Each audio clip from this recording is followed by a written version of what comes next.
Dans cette partie de la formation, on va voir maintenant comment prononcer cette nouvelle finale.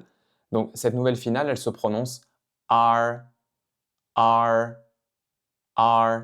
Je pense qu'il n'y a pas vraiment de son équivalent en français, mais c'est un peu comme le verbe être en anglais quand on parle à la deuxième personne. Donc, are, you are, are, are. Cette finale, elle a une particularité, c'est qu'elle n'est jamais combinée avec d'autres initiales.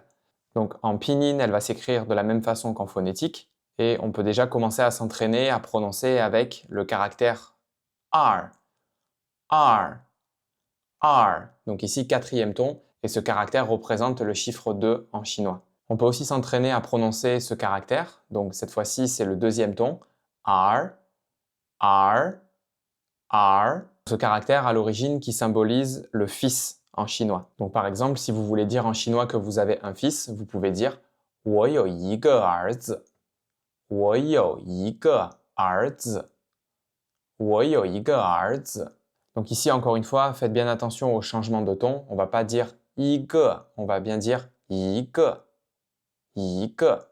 Alors une remarque sur ce caractère, dans le nord de la Chine, et plus particulièrement donc à Pékin et surtout dans le nord-est, ce son R, il est très utilisé en fin de certains mots.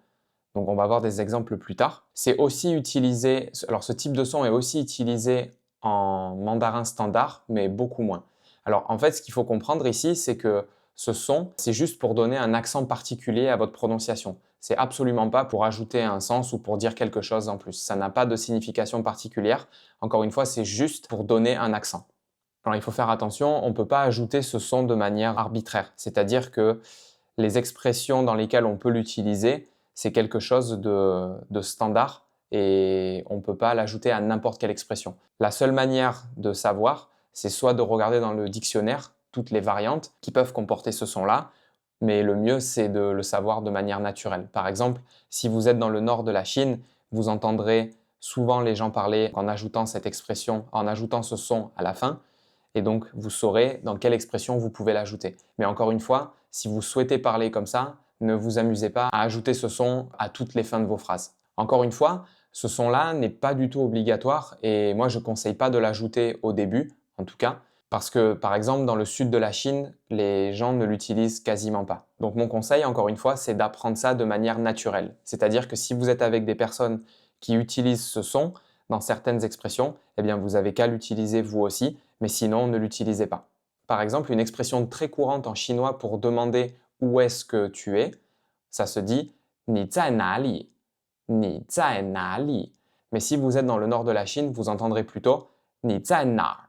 你在哪儿?你在哪儿? Donc en fait, ici, ils ont remplacé le 哪里 par 哪儿, 哪儿. Donc encore une fois, le sens de la phrase est exactement le même, c'est seulement en fait une différence au niveau de l'accent. Le caractère wan, wan, qui veut dire jouer, ou alors fun, si vous êtes dans le nord de la Chine, en général, les gens ne vont pas le prononcer comme ça, ils ne vont pas dire wan, ils vont plutôt avoir tendance à dire war, war, war. Un dernier commentaire sur la prononciation de cette finale, donc R, R. Tout à l'heure, on a vu le mot fils en chinois qui se dit arz, arz. Mais si vous êtes à Taïwan, peut-être que vous entendrez plus un son comme ez, ez. Donc en fait, ils prononcent ça un peu comme un e, c'est-à-dire qu'ils mettent vraiment pas l'accent sur le R final, le R. C'est plutôt e. Donc ne soyez pas confus si vous entendez ça, c'est seulement une manière différente de prononcer la même chose. Et c'est souvent le cas à Taïwan.